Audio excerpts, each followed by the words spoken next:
ba yan? Bilisan mo na! Hi guys! Welcome to my vlog! So for today's video, nakita nyo naman na sa title ang ating video. Pero anyway, gusto ko lang din i-share sa inyo na meron akong bagong pinagkakakitaan or source of income. Because you know, kailangan natin madami tayong pinagkukuhaan. So tayo ay illegal. Charing! Natatawa ko kasi may nakikita akong mga post sa FB lang na hanap daw sila ng trabaho na illegal kasi maliit daw ang sahod kapag legal. Basta something ganun. So, kaya napasok ko lang. Share ko lang. So, anyway, since ngayon trend na trend ang TikTok, matagal na din naman na since the pandemic started, parang lahat is more on nasa TikTok na din talaga. So, yung TikTok account ko kasi, pangatlo ko na to.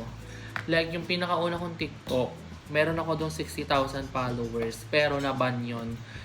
For some reason, sa in-upload kong content, tapos in-re-upload ko uli, yun na violated, wala na, na-delete na siya. And then, gumawa ko ng pangalawa, nakalimutan ko yung account, so wala na din yun. 5,000 pa lang naman din followers na. And then, ito ngayon, yung pangatlo ko, so hopefully din na tumaban. So, meron ako dito, 8,200 followers. So, alam niyo naman sa TikTok, meron doon affiliate, di ba? Yung mga shop na magsisell ka, ganon. So, parang kinalikot ko lang yung TikTok ko noon. Tapos sabi ko, ano ba to, ganyan-ganyan. Tapos, sinet up ko siya. And then I found out, pwede pala dong makakuha ng mga commission, which is yung mga nakikita nyo din through online TikTok. So, if you guys interested, check my showcase. Search lang ako doon sa my TikTok ko, Emma Condesa. Ilalagay ko na lang din dyan yung picture sa screen.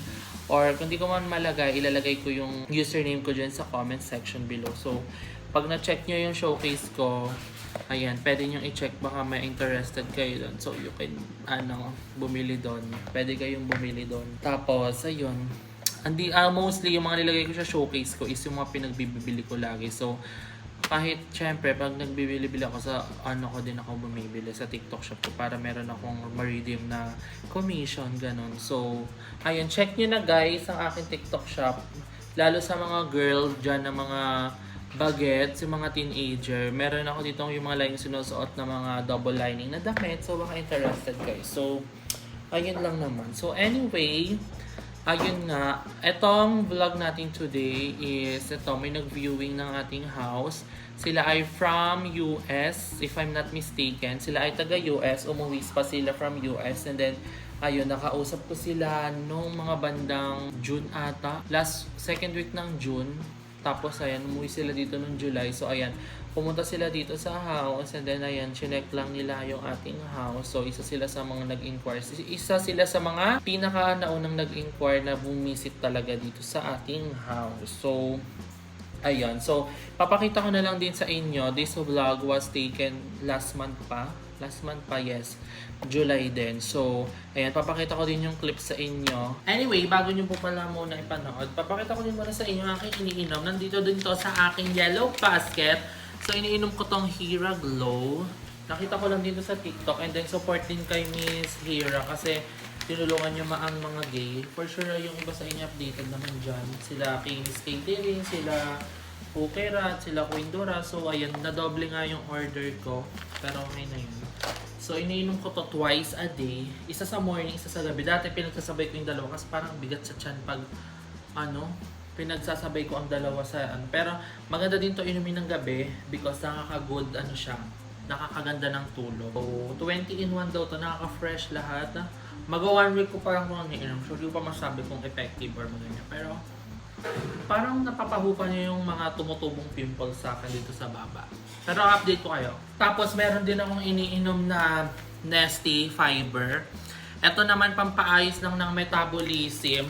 Kasi actually hindi na ako nagda-diet. Pero nag-start na ako ulit ng 1 meal a day. Pero nung mga panahong, ouch! Aray! Sakit, tumama ako sa kahoy. Alam niyo yung kuko. Sakit. Pero anyway, ayun, nung mga panahong kahit naman hindi na ako nag-diet, hindi naman ako malakas pa din kumain. Pero pag after nun, at the end of the day, ito yung iniinom ko para ma-poop ko lang, ma-flush out ko lang din lahat ng kinain ko. So ito yun, mura lang to, around 140 pesos lang to. Pero check nyo lang din sa TikTok ko. So iinumin ko din to pala to ngayon. So ayun lang. Pero may iniinom din ako sa morning, yung collagen. Sa next vlog ko na lang siguro ipapakita. Basta guys, check nyo yung TikTok ko. Support nyo ako doon. So, titimpla lang din tayo nito para maayos ang ating metabolism. Pag na-flash out din kasi natin yung kinakain natin, so hindi siya na-stuck sa ating tummy. So, hindi tayo bloated tingnan. And maayos ang ating hindi tayo lulobo. So, ayan, hindi ko na siya nilalagyan ng yelo kasi masarap din naman siya. Cucumber flavor to, guys. Hindi ko na siya nilalagyan ng yelo kasi masarap din naman siya. Para siyang lasang juice, guys. And eto, pag ininom nyo, hindi nyo naman mafe-feel yung, di ba yung sa iba yung parang pag uminom kayo ng mga ganito, yung literal na matataitag. Yung parang matataitag, wala kayong magagawa kung di matataitag kayo. Ito, i-normalize niya. Mananormalize niya lang ang inyong pagpupuk, lalo na yung mga hirap tumae dyan. So ito, para maayos ang inyong metabolism, try nyo na to, guys. 10 pieces na yung 140 or 150. Basta check nyo na lang dun sa showcase ko sa TikTok, guys. So ayan. Order nyo kayo. Kasi inom din tayo ng ating pampafresh. Minsan pag trip ko, nilalagyan ko talaga ng yelo para mas masarap. Hi guys! This is so very special day. And this is it, guys. This is our update sa ating sinisal na house.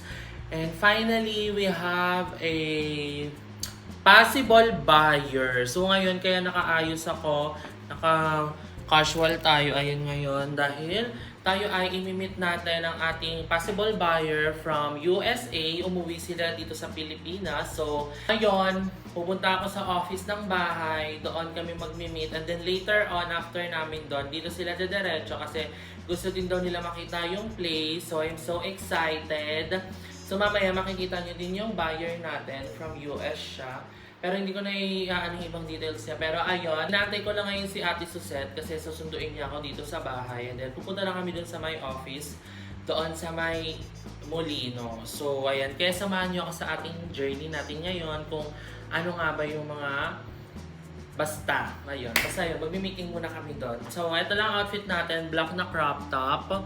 And then pantalon, and then naka-shoes tayo ngayon. So first time ko, hindi ba first time, pero mas sinasanay ko yung sarili ko ngayon mag-shoes kasi hindi ko nagagamit tong shoes na to. So, ayun.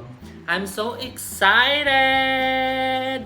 So, buti na talaga ay napanood nyo yung sinesell kong house sa vlog ko din. Tapos napanood nyo daw yung house tour ko nun. So, ayun. Mag-asawa sila. And then, interesting nga sila kasi gusto daw nila ng bahay dito sa Cavite. And then, malapit daw sa Tagaytay. So, perfect! Thank you, Lord! So, ayan. Antayin ko lang muna si Ate Susette. And then, i-update ko na lang kayo sa mangyayari ngayong araw.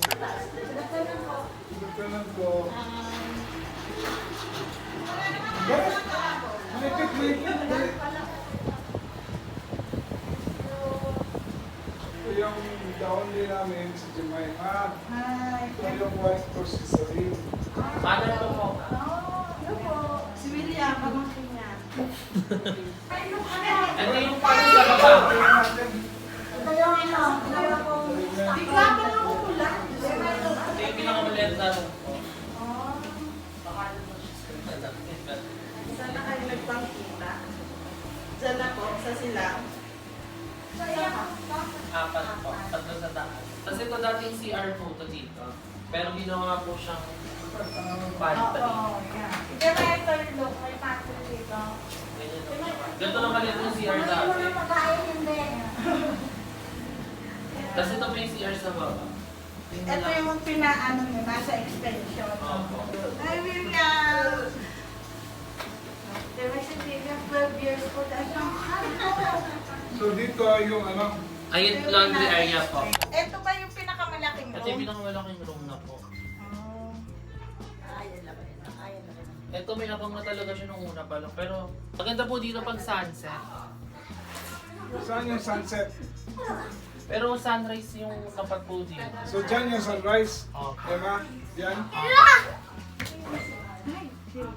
Mas tapat siya ng sunrise. Kasi ito po yung kabilang room. Kabilang room. May nagawa? Sige po.